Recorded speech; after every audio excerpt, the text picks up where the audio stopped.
Ya, ada sesuatu hal yang sangat urgent hari-hari ini di mana gereja membutuhkan orang-orang yang siap secara mental. Sama-sama katakan mental. Hari ini adalah sesuatu yang sangat penting tentang berbicara bagaimana building domain. Sebelum kita building domain atau domain kita bangun, kita harus membangun yang namanya mental. Makanya kita beri judul hari ini adalah growing mentality, atau menumbuhkan atau membangunkan mentalitas kerajaan di dalam kehidupan kita. Katakan amin. Ya, gereja tidak kekurangan pendoa biasanya, tidak kekurangan orang yang cinta Tuhan yang pelayanan, tapi saya lihat gereja kekurangan orang yang punya mentalitas kerajaan. Ini menjadi satu urgensi di mana banyak gereja memiliki sumber daya manusia yang mentalitasnya rusak, mentalitasnya hancur, baik mentalitas pelayanan untuk uang, mentalitas pelayanan untuk jabatan, mentalitas pelayanan untuk dihargai, untuk dilihat dan lain sebagainya. Ini bicara mental. Bukan hatinya nggak cinta Tuhan, bukan hatinya kurang berdoa, rajin doanya, cinta Tuhan. Kalau disuruh doa semangat, tetapi mentalitasnya, mentalitas pinjam uang, mentalitas ngutang, mentalitasnya mentalitas apa? Cari nimba, cari panggung. Mentalitasnya apa? Mentalitas mengemis, minta belas kasihan orang. Ini bicara mentalitas. Jadi saya mau berkata bahwa hari-hari ini Tuhan sedang membangun gerejanya bukan hanya secara spiritual saja, tetapi Tuhan juga sedang membangun gerejanya secara mentalitas. Saya selalu mengajarkan bahwa ada 3 kecerdasan.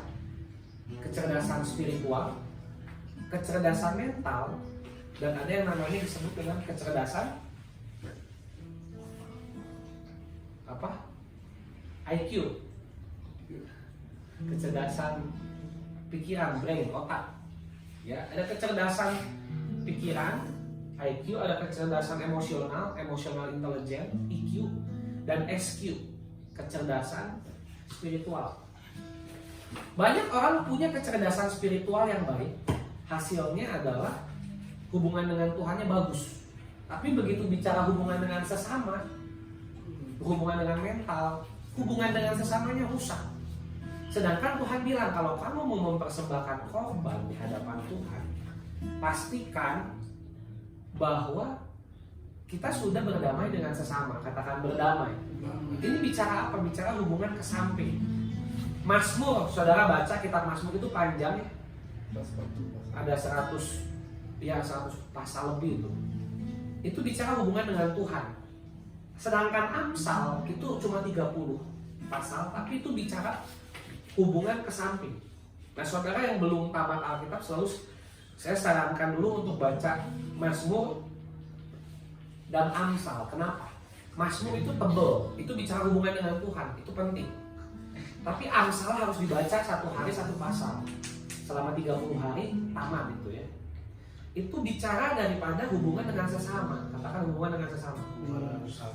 Saya mau kasih satu hal pembelajaran yang penting tentang ada 7 jenis mental block. Sebelum saya masuk bagaimana membangun mental, saya akan ajarkan ada 7 jenis mental block yang seringkali yang dialami orang, yang membuat mereka gak bisa menerobos apa yang Tuhan mau, sehingga mereka selalu berputar-putar dan gagal. Hari Minggu pelayanan, tapi keluarganya hancur. Hari Minggu cinta Tuhan, doa di gereja, tapi di domainnya babak belur. Tapi pelayanan rajin. Nah, ini kita mau belajar. Kenapa bisa terjadi? Karena ada terjadi namanya mental yang rusak, broken, atau disebut dengan mental block. So, pastikan siapkan catatan kita supaya ketika kita memahami 7 hal ini, kita bisa sama-sama belajar dari setiap hal ini. Kita bikin checklist, siapa tahu kita punya salah satu dari hal ini. Gitu ya. Mental block yang pertama adalah berbicara daripada mengurung diri dalam sudut pandang kebenaran diri sendiri. Akhirnya kita tidak bisa berpikir secara objektif, tapi subjektif. Jadi jenis mental block yang pertama adalah seseorang mengurung diri dalam sudut pandang kebenaran diri sendiri. Yang Alkitab katakan bahwa jalan tiap orang benar menurut pandangannya sendiri. Dalam kitab Amsal dikatakan jalan tiap orang benar. Benar itu bukan menurut Tuhan, tapi menurut dirinya sendiri. Ya. Dan ada jenis-jenis orang yang terjebak dalam mental block seperti ini, di mana mereka menganggap bahwa diri mereka sudah benar, diri mereka tidak salah, orang lain yang salah.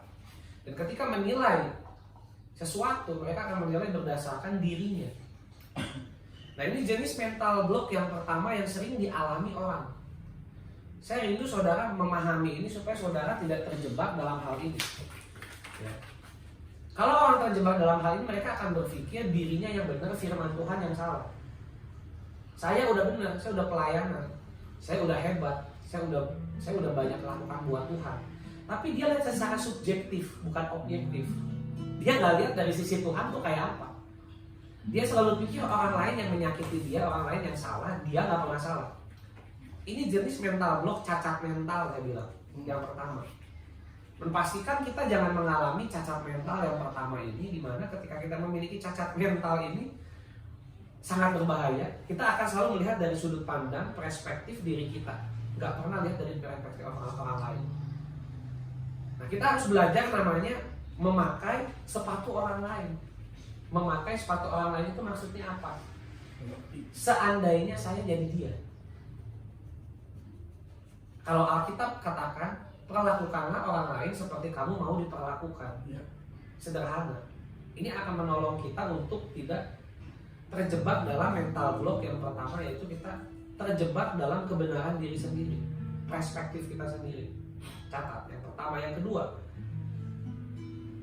mental block yang kedua adalah saudara akan merasakan bahwa diri saudara ini superhero paling hebat. Saudara bisa melakukan semuanya. Ini jenis mental block yang kedua. Saudara merasa diri saudara hebat, bisa melakukan semuanya sendiri. Ini pun jenis cacat mental.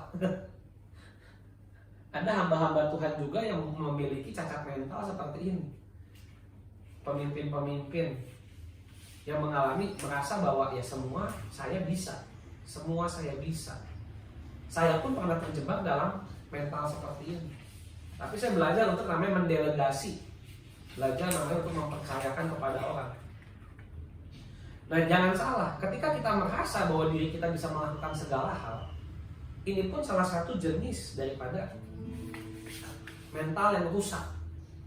Orang pikir hebat, sebenarnya enggak. Ya. Saya pernah juga terjebak dalam hal ini. Sehingga kita semua mau semua dalam kontrol kita, dalam kendali kita. Kalau Anda orang tua, Anda ingin semua anak Anda dalam kontrol Anda, kendali Anda, dan Anda nggak mau anak Anda melakukan kesalahan. Anda mau semua dalam kendali, semua dilakukan dengan benar, dengan caranya Anda. Kalau Anda pemimpin, Anda mau semua itu dalam kontrolnya Anda.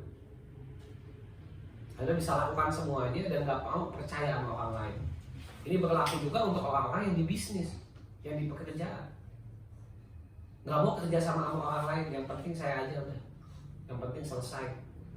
Ini pun cacat mental. Dalam pelayanan pun sama. Ada orang-orang seperti ini, terutama kalau udah kelihatan tuh kalau pemusik gereja. Pemusik gereja udah main musik sama-sama, kelihatan tuh yang punya cacat mental, merasa dia paling hebat. Itu ya Bapak Ibu. Biasanya ketika main musik sama-sama nih kelihatan, terutama dalam pemusik gereja. Sedangkan kan musik itu semua harus harmoni kan, harus sama-sama bermain tim. Cacat mental yang ketiga adalah saudara tidak punya kepastian ingin melakukan apa dalam kehidupan. Ini juga termasuk cacat mental, kehilangan arah. Ini yang disebut mental block juga. Kehilangan arah, purpose dalam kehidupan. Jadi saudara jangan anggap sederhana seseorang yang kehilangan purpose dalam hidup itu mentalnya block itu. Mungkin orang nggak paham bahwa itu tuh salah satu bentuk mental block. Tapi ini pun salah satu jenis mental yang rusak. Ditanya mau kuliah apa nggak tahu.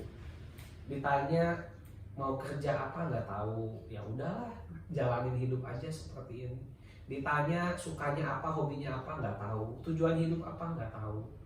Ya jangan nikah, apalagi yang laki-laki. Kalau engkau aja nggak tahu tujuan hidupmu kemana, engkau mau bawa pasanganmu kemana? Ya, dan wanita di sini, untuk yang wanita, jangan mau sama laki-laki yang dia sendiri aja nggak tahu mau hidupnya kemana. Dia aja nggak tahu mau dibawa kemana. Nah, dirimu mau sama laki-laki seperti itu, nanti dibawa kemana? Ya kasera.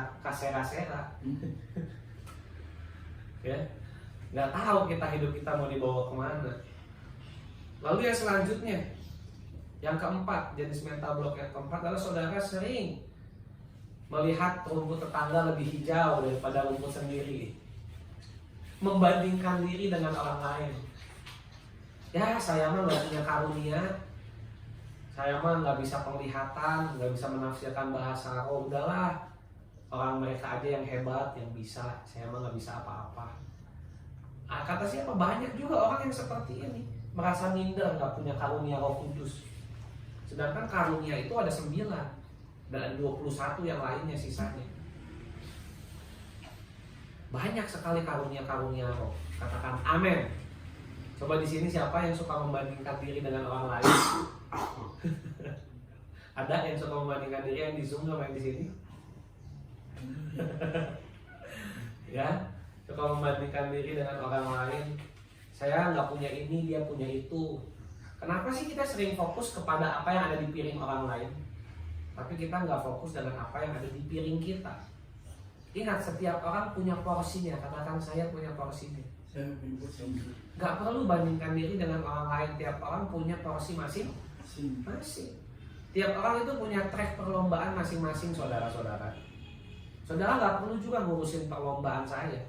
Saya juga nggak perlu ngurusin perlombaan orang lain. Setiap orang punya perlombaannya masing-masing dan nggak perlu dibandingkan. Oh saya lebih susah, hidup saya lebih susah, dan itu bangga-banggaan. Kamu nggak mengalami yang saya alami, saya lebih susah dari kamu. Nah terus kamu bangga lebih susah? Saya ketemu banyak loh orang Kristen itu bangga. Wah saya kemarin susah nih, saya punya utang 200 juta. Saya tahu teman lagi bilang, kamu cuma 200 juta, saya 500 juta. Oh bangga ya. Banyak-banyakan utang bangga. Dan itu masalah saya berat, saya lebih berat. Bangga Bapak Ibu. Dan itu jadi kesaksian lagi. Gitu. Bangga besar-besaran masalah. Itu nggak perlu dibanggain, masalah kok dibanggain. Ya. Jangan, tidak perlu dibanggakan. Ya. Nah justru kita nggak perlu membandingkan hidup kita, masalah kita dengan orang lain, membandingkan prestasi kita dengan orang lain, nggak perlu. Merasa diri kita minder, tidak perlu seperti itu. Jenis mental block yang kelima adalah jenis pola pikir yang terlalu kaku. Ini pun mental block, terlalu sistematis. Ya Bapak Ibu, kalau bahasa teman saya tuh kayak kanebo kering hidupnya. Kaku bener hidupnya, nggak fleksibel. Ingat Bapak Ibu, dinosaurus itu musnah karena terlalu tidak fleksibel. Hewan yang bisa bertahan di dunia ini adalah hewan yang bisa menyesuaikan diri dengan keadaan. Bukan berarti kita kompromi, bukan. Tapi belajarlah Bapak Ibu, kita ini jadi orang yang agak fleksibel gitu, jangan terlalu kaku. Contoh, ini contoh. Saya tuh suka bikin jadwal liburan atau bikin jadwal kegiatan. Tapi kalau ketika sesuatu nggak terjadi sesuai jadwal saya nggak akan marah-marah. Ada jenis orang tuh yang terlalu kaku, pokoknya udah bikin jadwal begini, semua harus ikutin jadwal dia. Kalau rubah dikit, wah dia marah-marah, dia maki-maki itu orang. Ya saya paham lah, ada orang yang terstruktur dan sistematis, nggak salah. Tapi saya cuma mau bilang, itu pun jenis mental block. Semua harus berjalan sesuai skema kita, rencana kita. Nggak bisa dalam hidup seperti itu. Kenapa? Ada jenis-jenis orang yang seperti ini, saya lihat hidupnya dihancurkan sama Tuhan.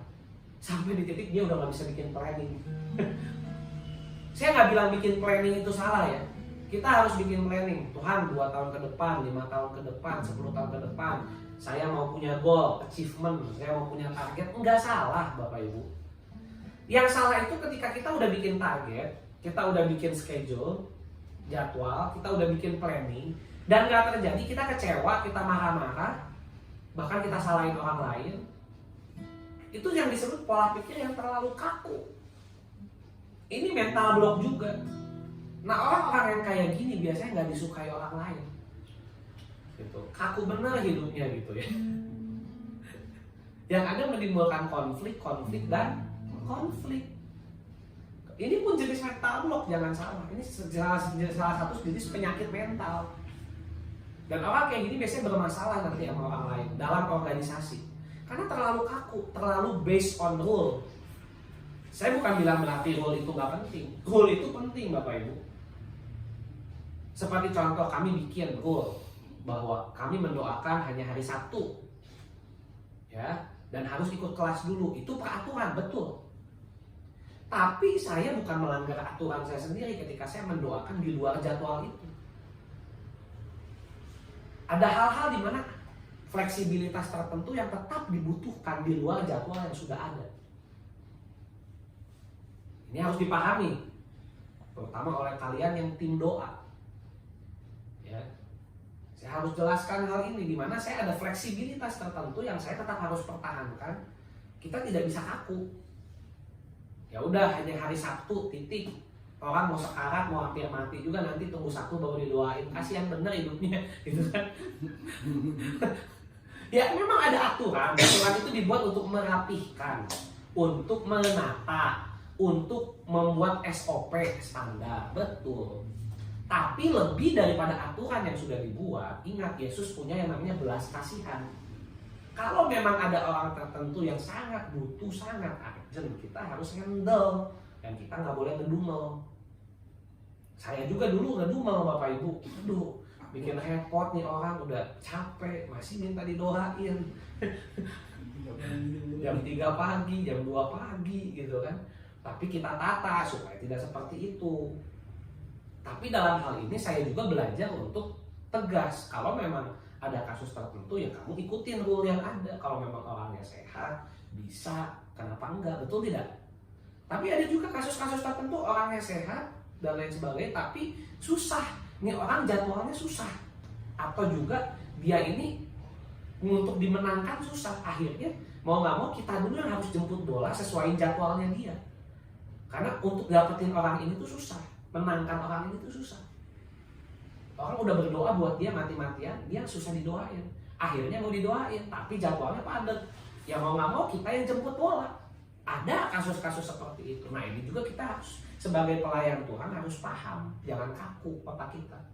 Karena kalau kita terlalu kaku, kita pasti konflik. Paham? Nah, saya harus jelaskan ini kenapa. Ini contoh dari salah satu jenis mental. Ada jenis orang yang mentalnya sudah terbentuk harus seperti ini, harus aturannya begini, betul. Tapi ingat ada case-case tertentu yang membutuhkan fleksibilitas. Aturan itu bukan berarti menghilangkan fleksibilitas. Tapi untuk kasus saya biasanya, untuk fleksibilitas seperti itu saya nggak akan libatin orang. Ya, dimana saya tahu saya yang kapasitasnya bisa handle ya udah. Kalau yang tim lain nggak bisa handle, tapi orang itu urgent, saya terjun sendiri nggak masalah. Artinya kita konsekuensi dengan fleksibilitasnya kita. Jangan paksain orang sesuai fleksibilitasnya kita juga. Ribut.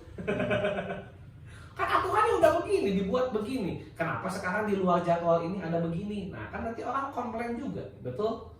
Kalau misalnya orang nggak bisa, misalkan contoh tim doa itu kan ada sekian banyak nggak bisa doain, ya udah. Kalau saya nggak jadi masalah. Yang penting di jadwal hari Sabtu semua kumpul yang bisa bantu kan begitu. Itu yang disebut dengan fleksibilitas dan aturan. Itu contoh daripada mentalitas orang-orang dalam organisasi. Kadang ada juga yang terlalu kaku, yang meributkan hal-hal yang nggak perlu diributkan sebenarnya. Hanya urusan perkara kecil bisa jadi ribut. Nah ini masalah mental. Nah saya termasuk jenis orang yang nggak terlalu pusingin hal-hal kecil lah. Kalau ada hal-hal kecil bergeser saya nggak terlalu pusing lah. Nggak usah jadi bahan pertengkaran kalau buat saya. Nah saya harap saudara belajar juga hal-hal seperti ini. Terutama yang bekerja dalam tim, dalam pekerjaan, dalam pelayanan, belajar untuk nggak terlalu kaku gitu. Jangan kayak karbo kering. Gitu ya. Tapi terlalu fleksibel juga bahaya. Nggak ada aturan, repot. Jadi harus tengah-tengah pas gitu. Ya. Yang selanjutnya yang keberapa tadi? Sekarang Keenam. Yang keenam, jenis mental block yang keenam adalah suka bimbang dalam membuat keputusan. Sering mengalami kebingungan dalam mengambil satu keputusan. Ini juga mental block. Ada di persimpangan berlama-lama.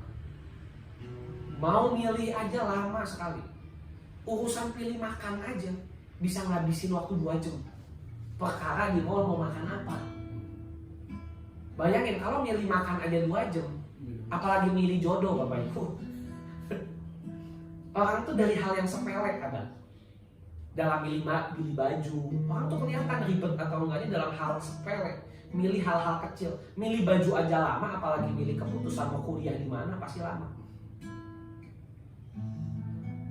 Ya, milih wallpaper komputer aja lama. Bayangin Bapak Ibu, ada jenis orang yang saya temuin buat milih wallpaper komputer aja berjam-jam. Saya sampai geleng-geleng, aduh tinggal pilih aja apa susahnya sih. Tapi saya tahu dari situ cara pikir orang.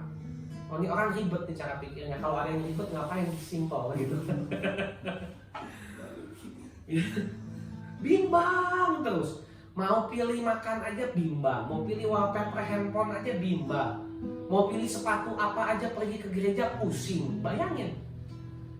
Ada loh orang seperti ini, masalah mental. Ini bukan perlu didoain Bapak Ibu, perlu dibangun mentalnya, katakan amin. Bayangin loh, mau pilih menu aja bimbang, ya, mau kerja di mana aja bimbang, apalagi nentuin pilihan hidup yang lebih besar. Kalau pilihan-pilihan kecil aja lama gitu. Makanya saya tuh gak suka lama-lama dalam satu pilihan. Mantu pilih ini selesai udah, urusan salah nggak salah gampang, urusan belakangan kalau buat saya. Yang penting saya pilih dulu, jangan lama-lama. Karena kesempatan tuh nggak datang 2 kali. Banyak kita ini kehilangan momentum, kenapa? Kebanyakan nunggu. Terlalu rohani. Dikasih ditawarin pekerjaan, ya Pak nanti saya doa puasa dulu. Ya nggak salah Bapak Ibu doa puasa. Tapi doa puasanya 3 bulan ya keburu pekerjaannya diisi orang lain. Terus datang, Tuhan bilang sama saya, iya saya ambil pekerjaannya. Dan itu bosnya bilang, udah terburu diambil orang lain. Salah siapa? Ya salah diri sendiri Bapak Ibu. Kadang orang Kristen tuh maaf terlalu rohani. Saya doakan dulu. Saya bukan anti doa. Ada hal-hal dalam hidup itu cukup ambil aja keputusan, nggak usah terlalu lama harus berdoa. Kadang itu saudara doa itu bukan karena doa, itu cuma kedok doang. Misalkan contoh dia wanita, ada laki-laki menyatakan cinta, ya saya doa dulu. Ya kalau nggak suka mah bilang aja nggak suka, kamu jelek, kamu miskin, titik, selesai. Nggak usah pakai hal rohani, saya doa dulu, tanya Tuhan. Itu munafik namanya. Ini saya ngomong sama yang wanita nih yang belum nikah nih, apa adanya aja. Kalau nggak suka jelek bilang aja kamu jelek, saya nggak suka, selesai. Nggak usah bertele-tele sama laki-laki, saya doa puasa dulu, saya tanya Tuhan dulu, saya tanya orang tua rohani saya dulu. Udah aja kalau nggak suka mah bilang nggak suka. Betul tidak Bapak Ibu? Jangan pilih aja lu, susah sekali. Gitu. Jangan kalau giliran ganteng, kaya, banyak duit, nggak pakai doa. Oh iya, saya suka, ya udah selesai, langsung jadi, langsung nikah. Giliran yang jelek, miskin, doa dulu. Itu nggak fair, saya bilang nggak fair. Jelek, miskin, nggak berdaya. Bilang, saya doa puasa dulu. Ini kan banyak wanita kan yang seperti itu. Kelihatannya rohani, doa dulu gitu ya. Padahal nggak suka, bilang aja nggak suka, selesai masalah. Ini yang saya bilang loh, kadang kita itu memakai kedok hal-hal yang rohani, berdoa dulu, puasa dulu, untuk hal keputusan yang sebenarnya kita harusnya ambil cepat. Gitu ya. Ini mental block ini. Yang ketujuh, yang terakhir, dengan cepat adalah jenis mental block yang ketujuh, mental rusak yang ketujuh adalah sering meragukan dirinya sendiri. Ini juga adalah jenis mental block. Nggak percaya diri, nggak yakin saya bisa nggak ya, saya terima jabatan baru, saya terima posisi ini, saya bisa nggak ya, dulu saya seperti ini, aduh saya harus bicara depan banyak orang, saya bisa tidak ya, saya bisa tidak ya melakukan kehendak Tuhan, memimpin, saya bisa nggak ya. saya mah nggak cukup hebat, banyak orang lain yang lebih hebat dari saya nggak bisa, saya mah bodoh. Itu juga seperti Musa ketika Musa dipanggil, saya nggak pintar ngomong, saya nggak pintar ini, saya nggak pintar ini, sampai Tuhan kesel, akhirnya udah panggil abangmu tuh si Harun. Panggil tuh Harun tuh abangmu, udah kamu sama Harun, kamu yang ngomong ke Harun, Harun bilang ke bangsa Israel. Nah ini pun jenis mental block. Bayangkan pemimpin selevel Musa loh, bukan kurang cinta Tuhan, tapi masalah mental. Selevel Musa pimpin 3 juta orang, tapi dia sendiri punya masalah mental. Mantan putra Firaun, putra kerajaan, tapi bisa punya masalah mental. Jadi bukan berarti saudara anak orang kaya, dilahirkan dari anak orang kaya, belum tentu memiliki masalah mental. Anak pendeta, banyak saya nemu anak pendeta punya masalah mental. Jadi bukan jaminan. Ya. Nah bagaimana cara memperbaikinya? Yuk kita belajar sama-sama. Tadi ada 7 masalah mental. Materi ini sangat penting sekali untuk kita pahami. Kalau tidak kita akan berputar-putar di masalah yang sama dan gak pernah bisa ngambil keputusan Bapak Ibu. Karena masalah kita dalam mental. Bukan kurang doa peperangan, masalahnya di mental. Ya, kadang ada masalah orang hidupnya masalahnya di mental, bukan masalah kurang doa peperangan, kurang rohani. Rajin doa peperangan. Bahkan tiap ada hamba Tuhan minta doa pelepasan.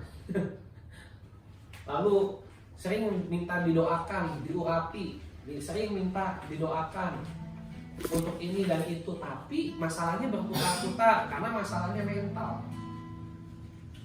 Yang pertama, bagaimana cara memperbaikinya? Yang pertama kita harus menfikskan pikiran kita kepada kedaulatan Tuhan. Katakan harus fix. Harus fix. Ya, harus fix pikiran kita kepada kedaulatan Tuhan. Ini cara pertama untuk membereskan masalah mental. Jadi pikiran kita harus fix kepada yang namanya kedaulatan Tuhan. Maksudnya fix itu apa? Paten, udah nggak bisa digoyang. Kalau lem itu sekali ditempel udah nggak bisa goyang, bisa dicabut lagi. Udah fix, ya. Tidak bisa digoyangkan lagi. Kepada kedaulatan Tuhan. Apa itu kedaulatan Tuhan? Kedaulatan Tuhan adalah pengaturan yang Tuhan buat atas hidup kita dalam segala sesuatu. Sehingga semua dalam kendali Tuhan, bukan dalam kendali kita. Ingat, segala sesuatu dalam kendali Tuhan, bukan dalam kendali kita. Banyak orang sering mau ambil semua dalam kendali dia. Semua harus dalam kendali orang tersebut. Gak bisa Bapak Ibu. Pikiran kita harus fix bahwa Tuhan itu punya kedaulatan. Contoh, waktu saya ditolak oleh wanita yang saya suka, Bapak Ibu, sebelum saya menikah, saya sering mengalami yang namanya ditolak oleh wanita juga. Jangan dipikir saya nggak pernah ditolak oleh wanita, Bapak Ibu. Tapi kita ini laki-laki harus menjadi penjantan tangguh, menjadi pejuang, ya. Ingat, pejuang cinta dan pengemis cinta beda tipis, Bapak Ibu. Saya mengajarkan jadi pejuang. Di sini yang sudah menikah, termasuk yang sudah tua pasti pernah lah sebelum menikah jadi pejuang, ya.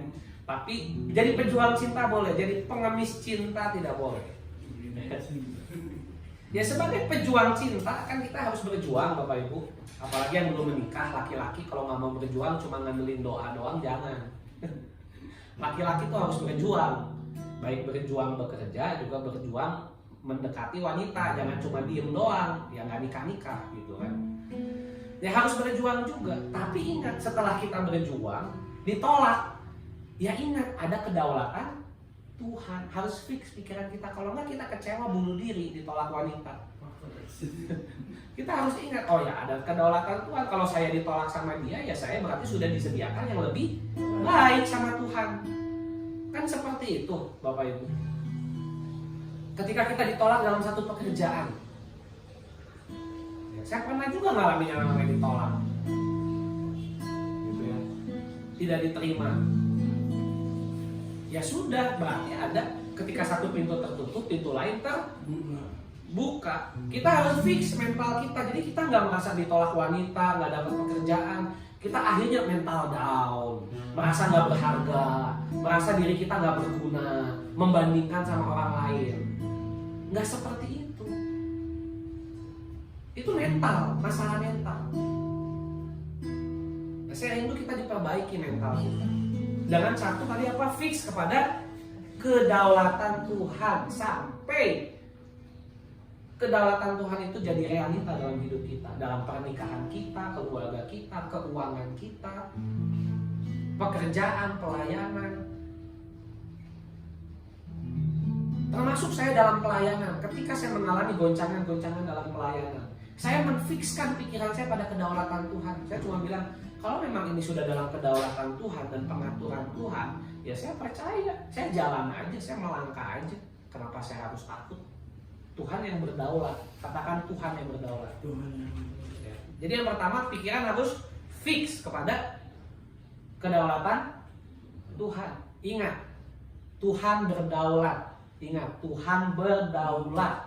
Kalau hari ini engkau ditolak dalam satu pekerjaan, ditolak oleh seorang lelaki, wanita, engkau tidak diterima, pintumu ditutup, ingat Tuhan punya kedaulatan. Jangan kita mentalnya down.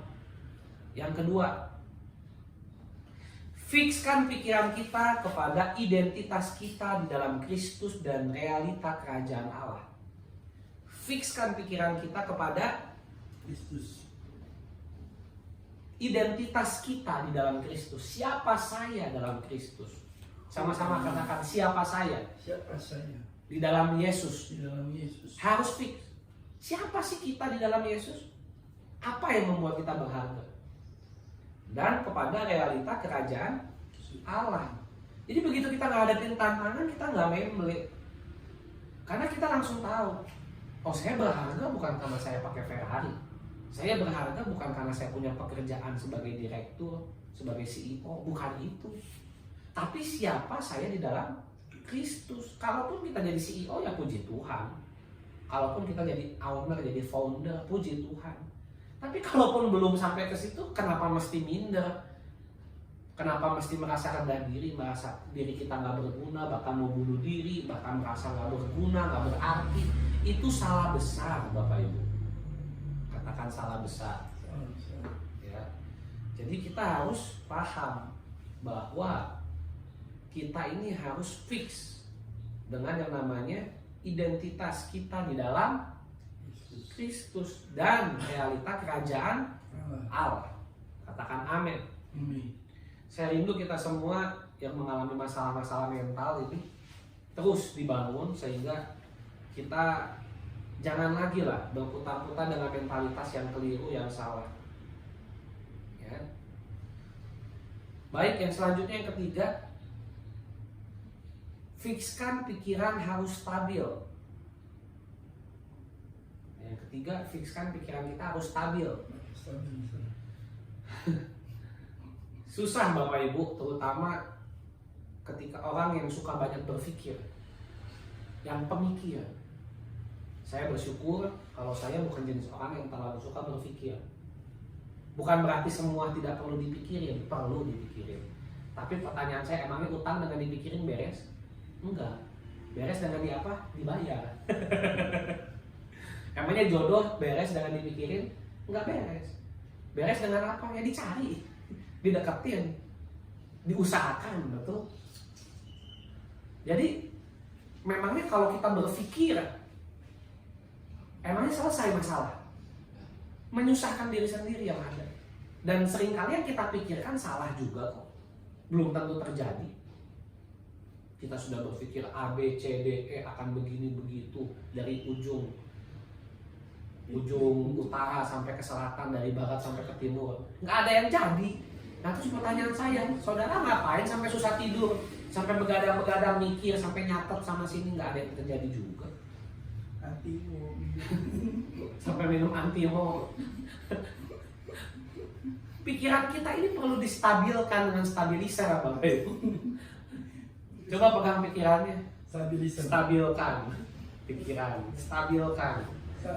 Mental orang itu biasanya terlalu naik turun itu ketika nggak bisa kontrol pikiran. Ingat, anjing aja bisa dikontrol.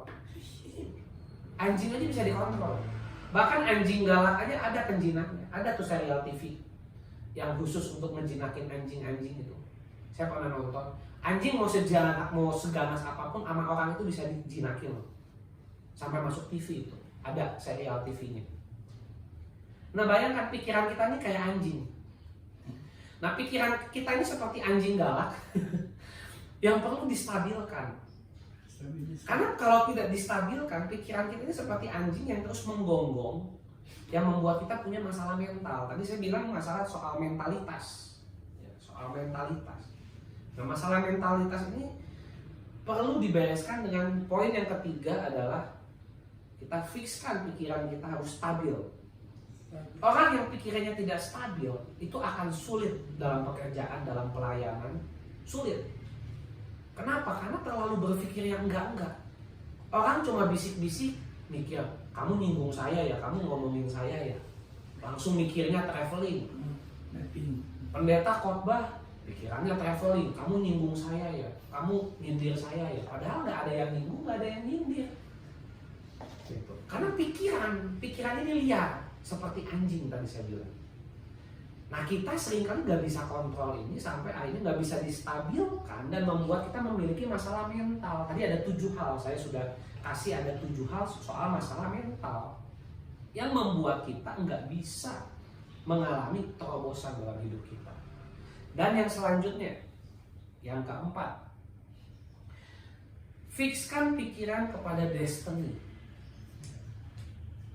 Keempat, fixkan pikiran kita kepada destiny.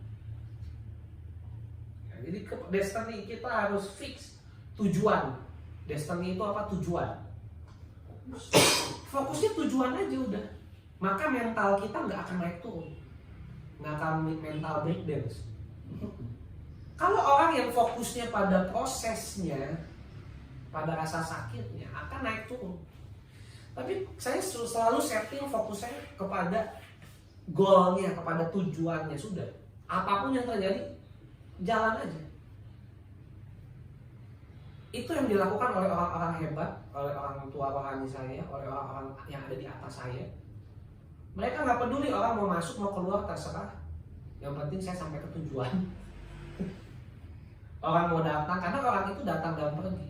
Kalau ada lagi butuhnya, datang. Nggak ada butuhnya, pergi. Kan manusia kadang begitu.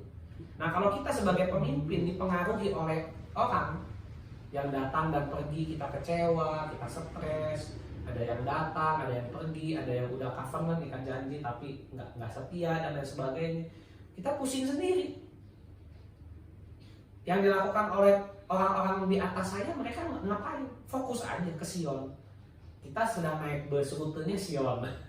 Ya sudah, fokus aja nyetir. Nanti juga orang-orang yang memang mau sungguh-sungguh ke Sion ikut kok sama kita sampai nyampe kan gitu. Sampai di tujuan, nggak usah peduliin orang yang di tengah jalan loncat keluar gitu kan, yang di halte kabur nggak balik lagi, nggak usah kita pusingkan. Karena kalau memang orang tersebut memang mau nyampe di Sion, busnya satu rute, pasti mereka akan ikut kok apapun yang terjadi. Jadi kita nggak stres, fokus aja rutenya. Saya mau tanya, memangnya itu pilot pusing sama penumpang? Ya pokoknya mah pilot mah urusannya saya mau dari Bandung misalnya atau dari Jakarta ke Denpasar. Ya nggak peduli dia sama siapa penumpangnya ya. Pokoknya mah saya naik, nanti juga nyampe Denpasar, orang naik, orang turun, udah selesai. Tujuannya Denpasar. Rutenya Bandung, Jakarta, Denpasar, selesai. Nah kadang kita terlalu fokus dengan orang-orang. Kalau kita sebagai pemimpin fokus dengan orang-orang, mental kita nanti naik turun. Karena kita akan taking personal, segala sesuatu kita ambil secara personal. Kita nggak ambil lagi secara objektif tapi subjektif. Tadi yang salah satu masalah mental. Makanya saya belajar untuk, kalau dulu saya orangnya termasuk melankolis Bapak Ibu. Apa itu melankolis? Perasa, dikit-dikit dipikirin. Orang misalkan gimana sedikit saya pikir, saya sedih dan lain sebagainya. Sekarang saya tidak peduli, saya pragmatis. Orang mau jungkir balik ya terserah, kalau memang kamu mau ikut silakan ikut, kalau enggak ya sudah, tidak apa-apa. Itu kan. Jadi kita fokus saja tujuan, fix dengan destiny kita. Kalau fix kita sudah fix dengan destiny. Mau terjadi hujan badai, mau terjadi apa, ya jalan saja sampai di tujuan. Orang kalau punya tujuan tuh enak Bapak Ibu. Nggak pusing kanan kiri mau ngomong begini, ini mau ngomong begini, dari sana mau ada begini, mau ada bom meledak, mau ada guntur, mau ada petir, mau ada kodok loncat Bapak Ibu. Pokoknya mas saya harus sampai titik. Sampai di mana? Di Sion. Nah, saya membawa anak-anak rohani dan semua yang terkoneksi kemana ke Sion. Ya silakan yang mau rute ke Sion, mau sampai di Sion ya silakan ikut. Yang nggak mau ya sudah, jangan dipaksa. Mungkin maunya ke Mesir atau ke Babel, ya udah kan, ambil aja rute jurusan Babel, ambil saja rute jurusan Mesir. Seperti itu. Seperti Paulus pun ditinggalkan sama anak rohaninya. Bahkan Yesus pernah ngalamin ditinggalkan. Sisa Petrus. Dan itu Yesus tanyain, lu nggak pergi juga? Bayangin Bapak Ibu, Yesus ditinggalin semua muridnya, sisa Petrus. Dan itu Petrus dia melongo di situ, sama Yesus ditanya, bukan dibilang, oh kamu hebat Petrus, kamu murid teladan, kamu minggu depan kamu yang khotbah, kamu satu-satunya yang tersisa, kamu murid paling hebat. Enggak. Yang Yesus lakukan, Yesus tanya Petrus, kamu nggak pergi juga? Jadi Yesus nggak pusing dengan yang namanya ditinggalin orang. Dia tahu destiny-nya salib, selesai. Mau berapa orang yang ikut nggak urusan, yang penting saya sampai di kayu salib mati buat dosa manusia, beres. Paham Bapak Ibu? Fokus kita adalah destiny, agathos ergon kita. Nuh, saya mau nanya, Nuh khotbah 120 tahun ada yang bertobat nggak? Nggak ada. Pengkhotbah paling hebat tuh itu. Udah khotbah 100 tahun lebih nggak ada yang bertobat Bapak Ibu. Bayangkan loh. Udah khotbah 120 tahun nggak ada yang bertobat, cuma anaknya sama mantunya. Bayangkan kalau Nuh stres. Waduh Tuhan saya gagal, saya pendeta yang gagal, nggak ada yang bertobat. Karena destiny-nya Nuh itu membangun Bahtera. Nuh itu untuk membangun Bahtera. Mau urusan ada yang ikut nggak ada yang ikut, Nuh mah nggak urusan. Ya udah, yang penting kalau saya sih yang penting babi ikut. Jadi kita bisa makan babi Bapak Ibu. Coba bayangin waktu Nuh buka Bahtera, babi nggak masuk. Hari ini nggak ada babi panggang karo. Puji Tuhan babi ikut di sana, gitu kan, nggak ketinggalan rute. Bayangin yang ikut malah semut, babi, biawak, ular, malah orang nggak ada yang ikut. Nah bayangkan kita kalau stresan, ya kita jadi pusing gitu kan, kita mental kita rusak. Bayangkan mental Nuh kalau nggak tahu destiny dia, nggak fix dengan destiny dia, dengan bahteranya. Yang dia pusingkan apa? Kata orang, dihina, kamu kok bodoh sih bikin bahtera di atas gunung. Ngapain kamu kayak orang gila? Tapi tidak, Nuh fokus kepada destiny-nya, goal-nya. Katakan amin. Saya pun seperti itu, orang pikirin kamu ngapain ke Bali sendirian? kayak orang hun-hun. Saya ke Bali sendirian, nggak ada siapa-siapa di sini, nggak ada infrastruktur. Ya saya bilang saya tahu tujuan saya tahu mandat saya, ya saya pergi ke sini selesai. Mau orang ngomong apa, mau orang bilang apa, saya nggak peduli. Yang penting saya tahu mandat saya tahu urusan tujuan saya. Katakan amin. Itu yang keberapa tadi? Yang keempat, yang kelima. Fixkan pikiran kita kepada covenant. Jadi saudara yang sudah covenant, ikat janji, saudara yang sudah di covering, saudara yang sudah menjadi anak rohani, sudah fix kepada covenant. Ketika kita fix dengan covenant, ikat janji, kita nggak akan goyang lagi. Kalau sudah fix di track ini, ya sudah fix, jangan ganti-ganti track. Nanti jadinya track-trackan. Jangan ababil Bapak Ibu. Jadi kalau sudah fix ya sudah. Saya sudah fix ya sudah, saya fix saja. Terkoneksi orang tua rohani itu ya sudah, itu saja. Buat saya ya udah, nggak usah ganti-ganti lagi. Mau ngapain ganti-ganti lagi? Toh ganti-ganti juga belum tentu lebih baik, gitu ya. Jadi kalau ketika kita sudah fix dipertemukan dengan channel anugerah yang Tuhan kasih, ya sudah fix. Maka kita mental kita nggak akan naik turun. Mental kita akan diperbaiki. Harus fix kepada covenant. Ingat, semua yang Tuhan bangun itu berdasarkan covenant. kita harus memiliki mentalitas covenant. Ya, sama-sama katakan mentalitas covenant. Orang yang punya mentalitas covenant itu dia akan berhasil dalam segala sesuatu di hidup. Katakan amin. Amin. Ya, karena ini berlaku nggak cuma dalam hal rohani. Ini akan berlaku di domain saudara. Ketika bisnis, deal dengan customer dan lain sebagainya, ini akan berlaku. Jadi kita harus fix. Ini cara kita memperbaiki mental, menumbuhkan mental kita. Kita harus punya namanya mentalitas covenant. Kita harus buang yang namanya mentalitas nggak mau berkomitmen. Orang kalau nggak mau berkomitmen susah. Komitmennya kanan kiri, ya. Deketin satu wanita, punya wanita yang lain, gitu kan? Nggak fix, gitu. Mau sama wanita yang ini, tapi mau juga sama yang itu. Punya pacar masih deketin pacar orang lain, punya istri masih deketin istri orang lain. Itu kan nggak fix namanya. Nggak fix pada covenant. Orang kalau nggak fix pada covenant, udah punya istri masih sama suami orang, udah punya suami masih sama istri orang, udah punya pacar masih sama pacar orang. Itu namanya nggak punya mentalitas covenant, Bapak Ibu, saudara-saudara. Orang kayak gini mentalnya pasti naik turun. Makanya supaya mental kita bertumbuh, kita harus punya namanya mentalitas covenant. Ini penting sekali saya ajarkan, supaya kita nggak berputar-putar, ya.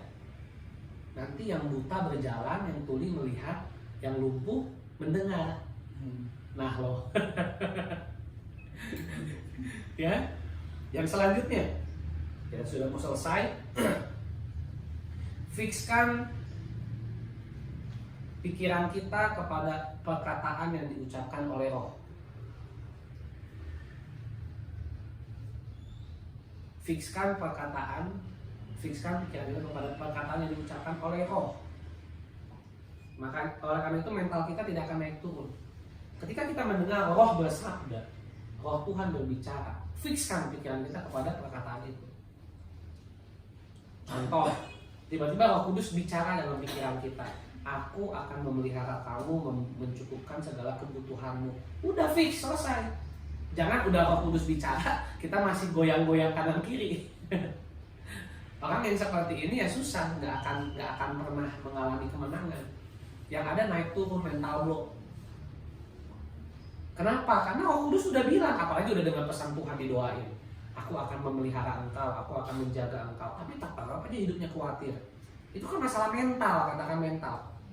Itu yang merusak mentalnya, bukan rohnya, mentalnya. Ingat, mental itu jiwa. Jiwa itu terdiri dari pikiran, perasaan, kehendak, memori, imajinasi. Ada 5. Di dalamnya ada mental. Pikiran itu salah satu elemennya adalah mentalitas kita. Ya. Jadi kita harus fix kepada apa yang diucapkan oleh Roh. Jangan seperti nabi, kasus di Alkitab, nabi tua dan nabi muda. Nabi mudanya sudah diperintahkan oleh Tuhan, tidak fix dengan perkataan Roh. Dibohongin sama nabi tua, akhirnya mati karena tidak taat kepada firman Tuhan. Itu tidak fix.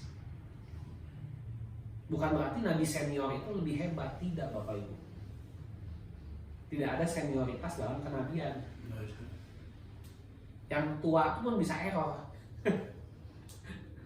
Yang masih baru bisa tajam kenabiannya, bisa. Tidak ada senioritas. Ya. Jadi tadi yang keberapa? Ke-6 sekarang. Sekarang yang ke-6. 7. Yang ke-7. Fikskan pikiran kepada setiap possibility, kemungkinan. Kita harus selalu berkata mungkin, possible. Jangan kita selalu berpikir impossible. Jangan belum apa-apa, impossible. Kita harus punya pikiran, mentalitas yang bertumbuh dalam hal possible, kemungkinan-kemungkinan yang ada. Katakan amin. Amin. Jangan selalu melihat masalahnya, tapi lihat peluangnya. Amin. Seperti saya di Bali ini, saya bukan lihat masalah, saya lihat peluang. Orang bilang, wah jangan ke Bali, berat, banyak setannya, banyak raksasanya, ada ininya, begini, begitu. Bukan itu yang saya lihat. Yang saya lihat adalah possibility-nya. Saya belajar jadi 2 pengintai. Ada 10 pengintai Bapak Ibu. Ada 10 pengintai. Yang punya mentalitas possibility adalah 2 saja. Sisanya bilang doa di sana banyak raksasanya, menakutkan dan lain sebagainya. Cuma 2 orang yang bilang di sana tanah berlimpah susu madunya kita bisa taklukkan. Ini masalah mental. Nah kita nggak bisa berjalan dengan orang yang mentalnya nggak satu frekuensi. Yang apa-apa wah nggak bisa nih, wah susah nih, wah mustahil nih, wah. Nah, saya paling nggak suka orang seperti itu. Karena semua sekarang yang kita bangun bisa ada karena saya punya mentalitas possible. Mungkin. Kalau belum apa-apa kita udah bilang nggak mungkin, nggak punya uang, saya miskin, saya nggak bisa apa-apa, maka itu yang akan terjadi seumur hidup kita. Itu masalah mental. Belum apa-apa, nanti punya. Kalau saya suka kalau misalnya orang bilang nanti punya ini apa punya rumah villa 5 lantai di Bali, amin. Kapan nggak tahu, gimana caranya nggak tahu. Mungkin nggak mungkin saya bilang. Ada kulkas ini. Jangan bilang dulu nggak punya duit, ya nggak akan pernah terjadi. Susah, ekonomi lagi resesi, ya sudah, itulah yang terjadi. Tapi masalah mentalitas ini kita harus bangun. Lihatlah kemungkinan-kemungkinan. Ingat, bagi Tuhan tidak ada yang mustahil. Mustahil bagi manusia, mungkin bagi Tuhan. Makanya saya selalu bilang, saya pengen kita bisa ngebangun rumah sakit dalam nama Yesus. Saya bilang saya pengen ngebangun sekolah dalam nama Yesus. Mungkin nggak kalau sekarang secara manusia ya nggak mungkin, dari mana duitnya. Tapi saya bilang bukan nggak mungkin, saya bilang mungkin pada waktunya Tuhan. Tuhan yang siapkan semuanya.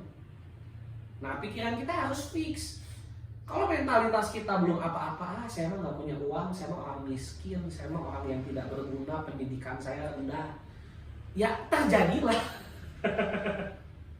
Ini mental Bapak Ibu. Bahkan saya menemukan sampai level hamba Tuhan pun, pendeta pun, pemuka agama pun, petinggi pun ada yang punya mentalitas kayak gini. Bahkan sarjana. Saya ketemu orang yang sarjana mentalitasnya begini. Ada orang yang SD aja nggak lulus, SMP aja nggak lulus, tapi punya mentalitas seperti Menteri Susi. Buat apa ijazahmu kalau mentalitasmu SD? Lebih baik orang lulusan SD tapi mentalitasnya seperti Menteri Susi. Mungkin tenggelamkan. Bapak Ibu terkenal sekali slogan itu. Tenggelamkan. Menteri yang lulusan SD tapi naik helikopter kemana-mana, dipercaya. Bayangkan ijazah itu cuma di atas kertas. Ya, jadi jangan selalu bilang nggak mungkin, nggak bisa. Bisa bersama Tuhan. Kan kalau apa namanya motivator itu kamu bisa ya bisa pakai apa kan? Kan kita bukan motivator, kita hamba Tuhan, bisa karena ada Tuhan, selesai perkara. Jadi fixkan pikiran kita kepada possibility, kepada kemungkinan-kemungkinan yang Tuhan bisa lakukan. Kalau kita lakukan itu, mental kita akan bertumbuh, katakan amin. Selanjutnya yang keberapa? 8. Ke-8 tidak ada, sudah selesai, sampai ke-7 saja. Ada 7 karakteristik daripada pemikiran yang dibangun. Ya, tadi ada 7. Ini nanti rekaman ini penting disimpan. Nanti untuk orang-orang yang mau konseling, saya akan suruh dengerin ini dulu supaya mentalnya dibenerin dulu, baru konseling.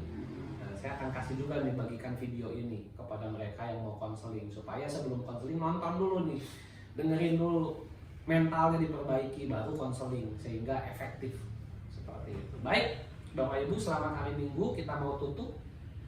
Terima kasih Tuhan Yesus, kami percaya Tuhan mental kami terus bertumbuh di hadirat Tuhan, sehingga kami bisa take over setiap domain kami, dimanapun kami berada. Kami berkata kami bisa karena kami punya Tuhan yang luar biasa. Kami memiliki Allah Jehovah Jireh, Jehovah Rafa, Jehovah Nisi, Jehovah Zevaot, Jehovah Makades, Jehovah Samah, Jehovah Shalom, yang dahsyat dengan seluruh atribut-atribut Tuhan. Kami percaya dimanapun kami berada, baik yang mendengar di Zoom, yang live juga yang ada di YouTube, Mereka mendengar setiap kebenaran yang dibentangkan di rumah Tuhan. Mereka bertumbuh di dalam mentalitas kerajaan Allah. Mereka fix dengan setiap kebenaran yang diberikan dari rumah Tuhan, sehingga mereka terus dibangun menjadi anak-anak Tuhan yang luar biasa. Ketika mereka dilepaskan di domain, mereka dilepaskan jadi anak-anak panah dimanapun mereka berada. Aku berdoa Tuhan, biarlah mereka ditembakkan ke tempat yang tepat, domain yang tepat, sehingga mereka dapat menjadi orang-orang strategis Tuhan di domain mereka masing-masing, orang-orang hebat, orang-orang luar biasa. Sehingga ketika mereka pulang ke rumah Tuhan, mereka mempermuliakan Tuhan. Mereka di-equip, diperlengkapi di rumah Tuhan, baik yang ada di tempat juga ada di Zoom, dimanapun mereka berada.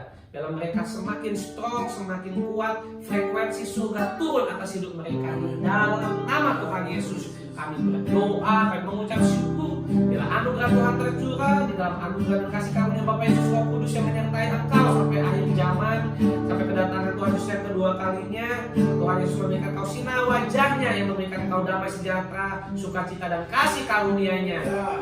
Haleluya. Salam damai sejahtera. Tuhan Yesus memberkati. Beri kemuliaan bagi Tuhan. Ya Bapak Ibu, selamat hari Minggu. Dan nanti semua yang ada di sini, yang ada di Zoom, semua yang ada di YouTube nanti mendengar juga semua bisa diputar lagi dan didengarkan kembali. Selamat hari Minggu, selamat beraktivitas. Tuhan Yesus memberkati kita semua. Shalom Pastor Stefanus, Pak Jopiau, ada istri saya Mita, ada Jojo, Shalom Jojo, ada Raisa, ada Daniel, ada Immanuel, ada Audrey, ada... Shalom everyone, welcome to Open Heaven Ministry. Let's pray together at Breakthrough Worship every Wednesday at 6 p.m. Jakarta. Mari berdoa bersama dalam Breakthrough Worship yang diadakan setiap hari Rabu pukul 18.00 Jakarta. Let's join the Apostolic class to learn more deeply about God's Word every Thursday at 6 p.m. Jakarta. Mari ikutilah kelas apostolik untuk memperdalam pemahaman Anda mengenai firman Tuhan yang diadakan setiap hari Kamis pukul 18.00 Jakarta. Join us at 30 Minutes Open Heaven Sunday Service. Experience the reality of God's Word that overflows from the house of God. Bergabunglah dalam 30 menit ibadah raya Open Heaven Ministry. Dengarkan impartasi firman dari rumah Allah agar saudara mengalami realita firman secara limpah. For those who want to sow in the form of offerings, tithes, funds for the foundation that we will manage for operation, development, and missions, you can contact Kevin at the contact number listed. Bagi saudara yang rindu menabur dalam bentuk persembahan, perpuluhan, dana bagi yayasan yang akan kami kelola untuk operasional, pembangunan, dan misi, dapat hubungi Kevin di nomor kontak yang tertera. We open for a prayer service for those who want to be prayed for. You can contact Kevin with the contact listed on the screen. Kami membuka pelayanan doa bagi saudara yang rindu didoakan. Saudara bisa menghubungi Kevin dengan kontak yang tertera pada layar. You can follow the Foundation social media and also visit the Foundation website to obtain information about the Foundation event. Saudara bisa mengikuti sosial media yayasan dan juga mengunjungi website yayasan untuk memperoleh informasi seputar kegiatan yayasan. See you again at the next event. God bless. Sampai berjumpa di acara berikutnya. Tuhan memberkati.